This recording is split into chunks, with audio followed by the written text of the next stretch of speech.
Dear all, in today's session I will be dealing with the basics of biostatistics.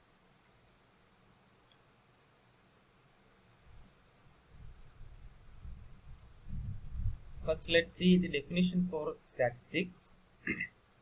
The study of methods and procedures for collection, classification, analysis and interpretation of data to make scientific inferences from it. You might hear that COVID-19 likely to peak in India by July. How these kind of scientific predictions are possible? This is with the help of biostatistics. So it includes the collection, classification, analysis and interpretation of data. Now let's see what are the steps involved in a statistical investigation. Say for example, we want to study who is most at risk for coronavirus disease. So in this study, the various steps needs to be followed. The first step is the planning of the inquiry. We should have a plan. So how this inquiry can be organized, what are the object and scope of this inquiry, which type of inquiry needs to be conducted, etc. The second step is the collection of data. We have to collect the data from the infected patients. Okay, there are different types of data collection, mainly census method and sampling method. So once you collect the data, the next step is the organization of that data. So the data that we are collected can be organized and it may be edited and it can be classified. Say for example, if we are collecting the data from different districts of Kerala, we can classify the data according to the district. Okay, so once this data is organized, the next step is the presentation of that data.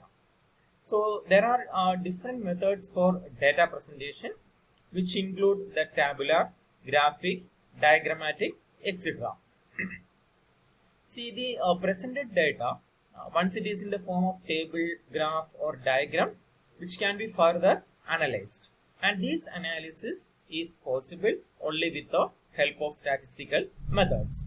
So there are different ways of statistical data analysis. Say for example, average, correlation, dispersion, etc. are examples for statistical analysis.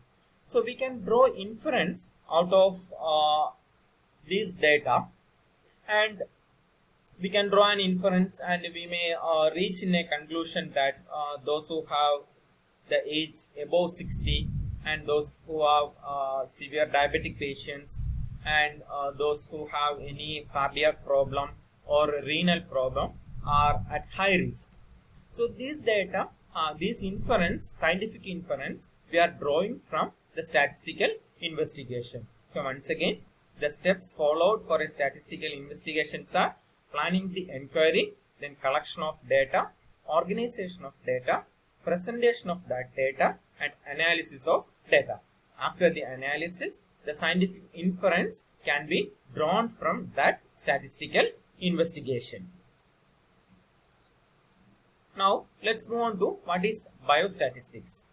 So the branch of statistics that deals with the data relating to living organism, or simply the statistical method we are employing in biological studies. So we can define it as the application of statistical methods to the problems of biology.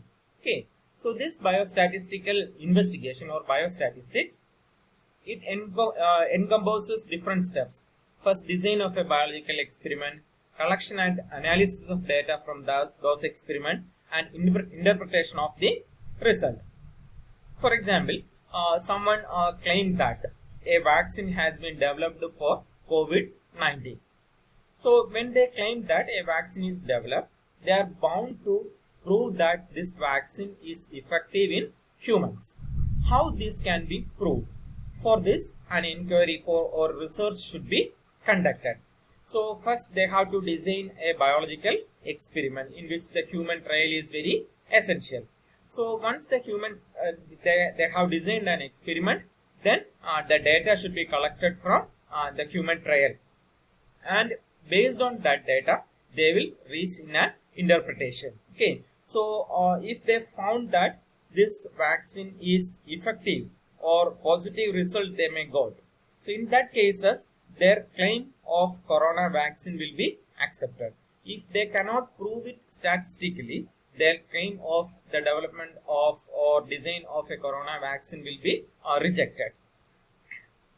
Now we will see what are the applications of biostatistics. This biostatistic is actually applied in almost all biological branches, which include mainly medicine, public health, genetics, agriculture, veterinary, etc. And now we will move on to the two specific applications, especially the use of this biostatistics or applications of biostatistics in pharmacology. Okay. See how this statistics is essential in pharmacological study. So the action of drug can be proven with the only with the help of biostatistics, and the comparison of the action of two different drugs or the two successive dosage of the same drug, etc., can also be done only with the help of biostatistics. Say for example, I am having a drug A and you are having a drug B. So we have to compare these two drugs. How can these can be proved? So we will give these two drugs to the experimental animal and we will conduct this study, and we can say that the drug A may be better than drug B. Or suppose the drug A, we reached in a conclusion that the drug A is effective. At what dose this drug will be effective? It may be effective at a dose of 250 milligram per kilogram body weight or 500 milligram per kilogram body weight. Okay, so we have to find out whether the 250 mg per kg of drug is effective or 500 mg per kg of drug is effective. How is it possible? Again, we have to give these drugs to the experimental animal and we will conduct this study. We will find out that dose of 250 mg per kg may be better than 500 mg per kg. So these type of statistical research investigations can be presented or it may be accepted only with the help of appropriate statistical methods employed. Okay. So similarly, the relative potency of a new drug with respect to a standard drug can also be proven with the help of biostatistics. See, for example, you take the example of a hepatoprotective drug, Silimarin, which is a drug commonly used as a hepatoprotective one. So we are finding out a new drug X. We have to compare the efficacy of the drug X with the standard drug Silimarin. As mentioned earlier, we have to conduct these kind of studies in experimental animal and we may reach in a conclusion that our drug X may be effective than the standard drug Silimarin, or Silimarin is more effective than the new drug X. Like that, we can draw the conclusions. The biostatistics is widely used in public health. So, for example, I will explain one example for you. The usefulness of vaccine at community level is evaluated by comparing the percentage of attack or death among the vaccinated subject with the percentage of death among the unvaccinated one. So, we have to find out the efficacy of a vaccine. How this study can be conducted. So, we will give vaccine to a group of people, a sample group of people will give the vaccine. Then we will trace out the death cases in that group. And another group we will take. In that group, we will not provide the vaccine and we will find out the death cases. Okay. Then we can compare which batch is, which sample is that survived more. Okay. So, based on that, we can reach in a conclusion that the vaccinated people may survive more than the unvaccinated one.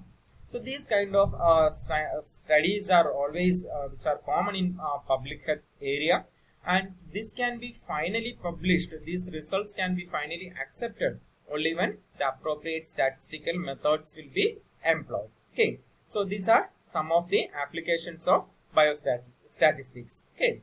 So that's all for today. We will see in the next class. Thank you.